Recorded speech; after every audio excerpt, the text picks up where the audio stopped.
leader, alumna, and role model, Sharon M. Kelley. Proud graduate of Duquesne, Sharon earned her Bachelor of Science in Accounting in 1981. She has been a certified public accountant for over 40 years, and her impressive career success has been nothing short of amazing. Sharon currently serves as chair of Revenue Cycle for Mayo Clinic's Global Operations, overseeing a critical aspect of one of the world's premier healthcare organizations. In 2019, she joined the Mayo Clinic Health System as its Chief Financial Officer, building on a distinguished career of roles at some of the nation's top healthcare institutions. Speaking of which, prior to the Mayo Clinic, Sharon held CFO positions at Gateway Health Plan, Metro Health, Innova Health, and the George Washington University Medical Center. Sharon also served as a senior associate at Booz Allen Hamilton, where she leveraged her expertise in strategic planning to advise complex health systems. In recognition of her many accomplishments in finance executive roles, Sharon was named the Pittsburgh Business Times CFO of the Year in 2017. She is also a recipient of the Colombo Donohue School of Business Alumna of the Year Award. Today, we are honored and privileged to have Sharon with us as our 2025 commencement speaker. We celebrate and recognize her great success and the values she embodies: resilience, leadership, ethical service, and global impact. Values that we aspire to instill in every School of Business graduate. With great pride, please join me in warmly welcoming Sharon to the stage.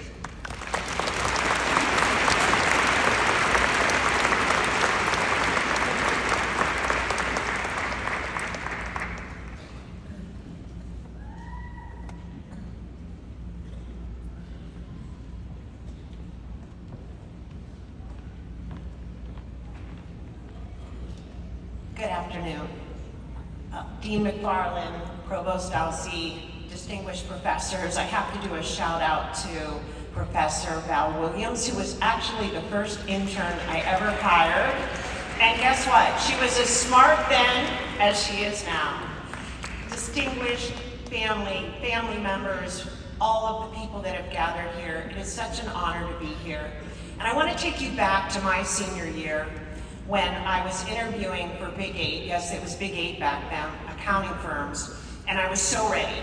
I had the outfit, I practiced the questions, and off I went.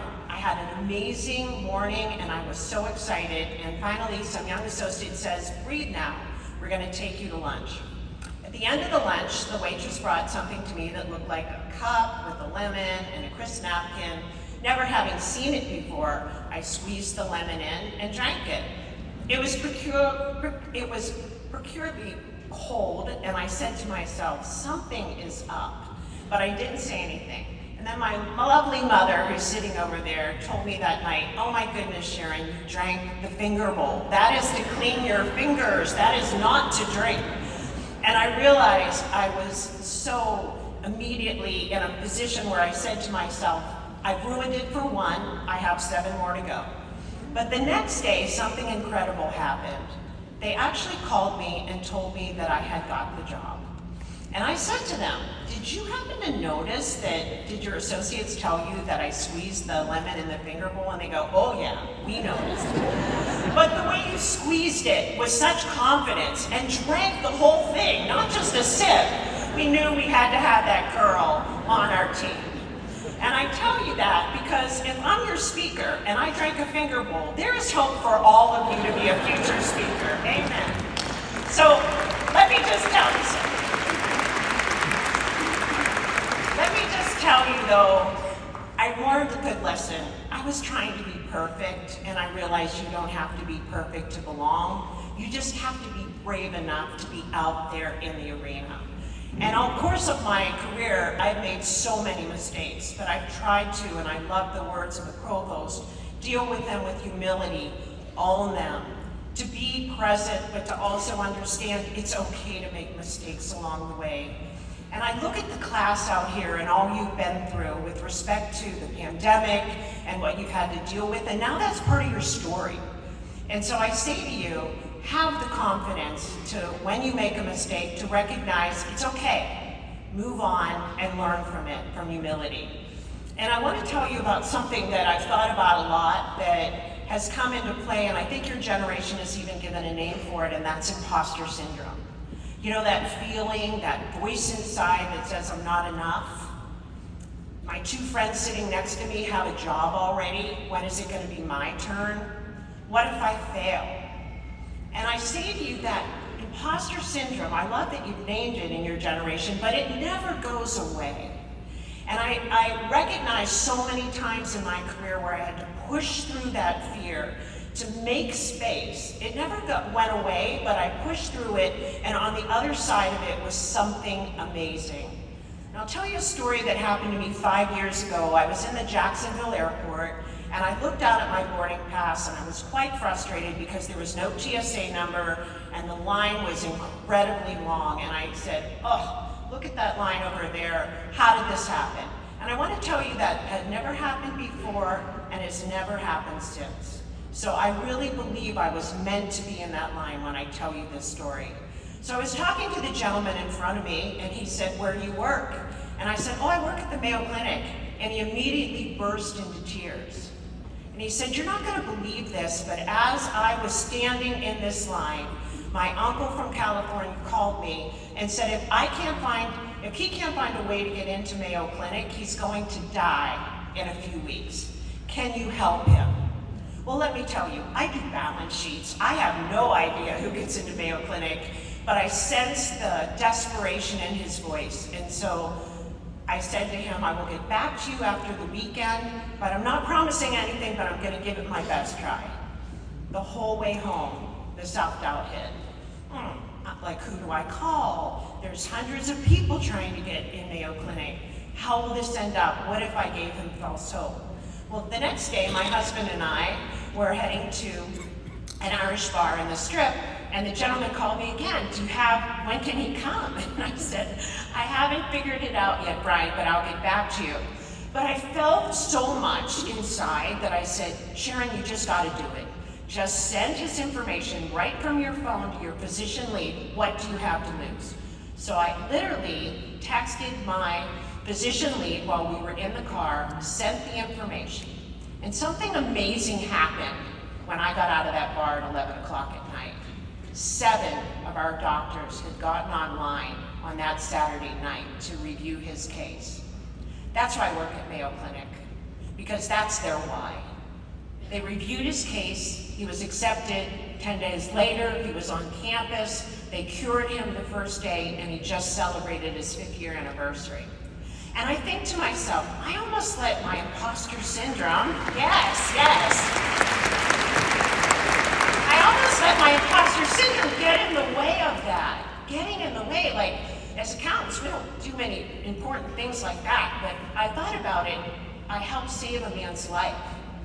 And so I say to you, you're gonna be in a security line like that, you're gonna be in the wrong job, you're gonna be in the wrong city for a time, but you must stay present, you must stay human, that will make you find your purpose. Your purpose is out there for you to grab. I could have said that day, well, that's not my job. And by the way, please lose that before you start your first job. The worst thing you can say to your boss is, that's not my job. Anyway, I would say to you that as you crystallize and as you move forward, it's so important that you're going to be worried about balance sheets and metrics and analytics and AI and Claude and whatever the next AI product they'll have out there for you. But you have to remember to not forget to find meaning in what you do. Because when you find meaning in what you do, it makes everything else matter.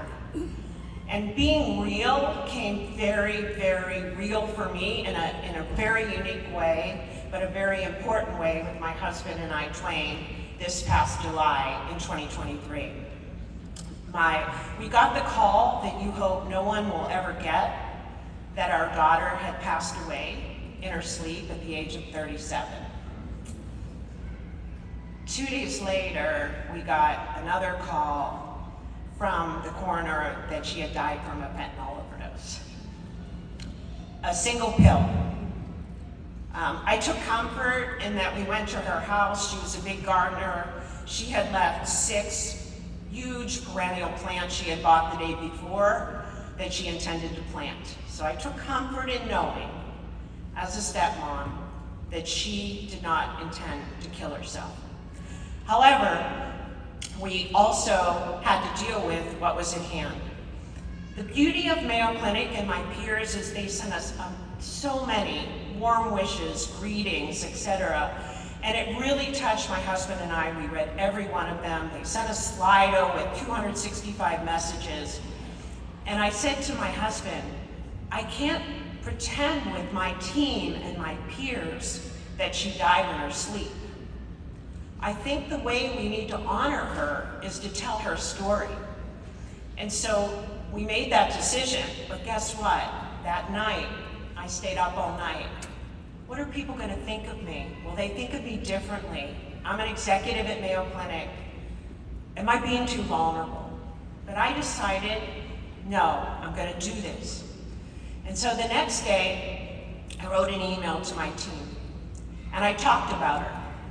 I let people know she was a mother and a daughter. She cared about her team that she had managed for a lot of years. She loved lighthouses and hummingbirds, and she mattered. And in that moment, when I pressed the send, I realized that I was taking a risk, but I never looked back. And something amazing happened. I had literally 20, 30, 40 emails start to fill my inbox of my own employees that had family members or personal issues with addiction. And at a certain point I said, we've got to do something more about this. So I hosted a Zoom meeting and 400 of my employees attended, and we talked about it. We talked about how it's never the right time, how prevalent it is, especially in healthcare. And we made a commitment that we were going to create safe space to do these kind of things. And so I didn't have all the answers that day, but what I did is create a space that was safe for people to talk and safe for people to share their story. And one of the supervisors that I'll never forget raised her hand and said, I OD'd 6 years ago and my mom brought me back from death by administering Narcan. And I can't tell you what it means to say my truth today. And I tell you that story because vulnerability is not something that should be frowned upon in the workplace. Vulnerability creates a safe space creates trust, trust creates communication, communication creates community. And that is everything that we need your generation to bring when you leave these hallowed halls of Duquesne University. There's gonna be people out there that are always gonna doubt you. Do it anyway. They're gonna say, you're not qualified for their job. Let them say it. I think the beauty is recognizing that life is not a dress rehearsal. You got this, and you have so much to be proud of in what you've accomplished here. I wish you all the best. Be real, be present, and I want you to remember to always drink your finger bowl if it ever comes up. Thank you very much.